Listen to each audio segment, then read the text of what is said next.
Hi friends, welcome to my YouTube channel.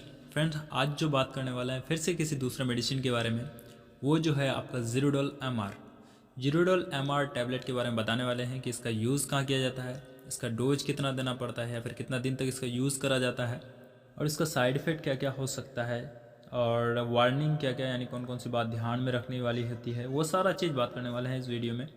तो देखिए, channel में नए हैं तो चैनल को सब्सक्राइब कर लिया, क्योंकि इसी से रिलेटेड वीडियोस आते रहेंगे। ठीक है फ्रेंड्स, तो बात करते हैं जीरोडोल एमआर के बारे में। तो जीरोडोल एमआर टैबलेट जो होता है वो कम्बिनेशन फॉर्म में आता है, यानी कि दो मेडिसिन, दो इंग्रेडिएंट का मिला हुआ आता है, जिसका यूज़ की अगर बात किया है ना, मसल्स में जो स्पास्म आ जाता है तो उसको ट्रीट करने के लिए इसका यूज़ कराया जाता है। ठीक, या फिर उसको रिलीफ करने के लिए इसका यूज़ करते हैं। ये क्या करता है कि मसल्स स्पास्म जो हो जाता है उसमें, उसके कारण जो डिस्कम्फर्ट होता है ना, तो उसमें मसल्स का जो मूवमेंट होता है उसका इम्प्रूव करता है, जिससे मसल्स का पेन जो होता है वो कम हो जाता है। ठीक, तो ये तो हो गया इसका यूज़ की बात। अब जान लेते हैं थोड़ा सा इसका मैकेनिज्म, किस तरह से ये काम करता है, यानी मोड ऑफ एक्शन क्या है इनका। ठीक है फ्रेंड्स, मोड ऑफ एक्शन की अगर बात किया जाए तो जीरोडोल एमआर तो सबसे पहले कॉम्बिनेशन फॉर्म में आते हैं, यानी दो मेडिसिन का मिला करके तब जाके बनाया जाता है। सबसे पहला जो है वो है एसिलोफेनेक और दूसरा है टाइजिनाडाइन।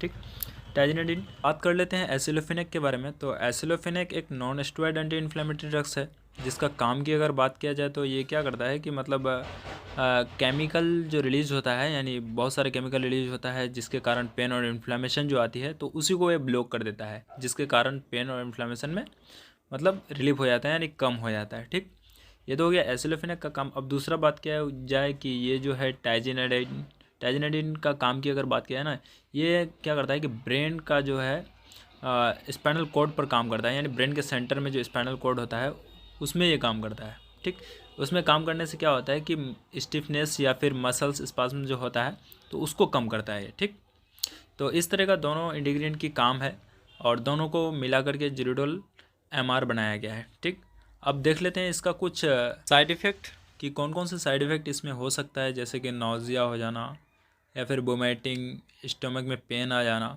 एपिगैस्ट्राइटिक का पेन जो होता है वो, हार्ट बर्न, डायरिया, या फिर भूख नहीं लगना, माउथ में ड्राइनेस आ जाना यानी सूखापन आ जाना, चेस्ट पेन, या फिर डिस्कम्फर्ट फील करना, इचिंग, स्किन पे रैसेस पड़ जाना।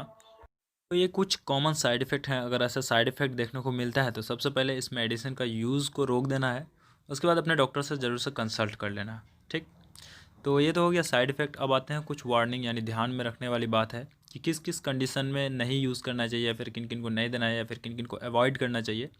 तो सबसे पहले, आप अगर मतलब प्रेगनेंसी से रिलेटेड कोई प्रॉब्लम है, यानी प्रेग्नेंट है, या फिर ब्रेस्ट फीडिंग है, या फिर पेशेंट को हाइपोटेंशन वाला प्रॉब्लम है, या फिर रेनाल से रिलेटेड प्रॉब्लम यानी kidney problem, liver problem, sedation का प्रॉब्लम, या फिर ड्राइनेस जो हो जाता है, या फिर गैस्ट्रोइंटेस्टाइनल ब्लीडिंग जो होती है, या फिर फ़िलहाल में हार्ट का सर्जरी किया हो, या अस्थमा जैसा प्रॉब्लम, तो ये ऐसा अगर कुछ भी प्रॉब्लम है तो इस मेडिसिन को यूज़ करने से पहले अपने डॉक्टर से ज़रूर से बात कर लें, या फिर कंसल्ट कर लें, उसे बता दें कि इस तरह की प्रॉब्लम है, तो हो सकता है इस मेडिसिन को वो अवॉइड करे। ठीक है फ्रेंड्स, तो ये डिपेंड करता है वो डॉक्टर पे कि वो क्या करेगा नहीं करेगा। वैसे भी कोई भी मेडिसिन लेने से पहले ना अपने डॉक्टर से ज़रूर एक बार कंसल्ट कर लें, क्योंकि मेडिसिन है ये बहुत ज़्यादा घातक भी हो सकता है। ठीक है फ्रेंड्स, तो आई होप ये वीडियो आपके लिए नॉलेजफुल रहा होगा।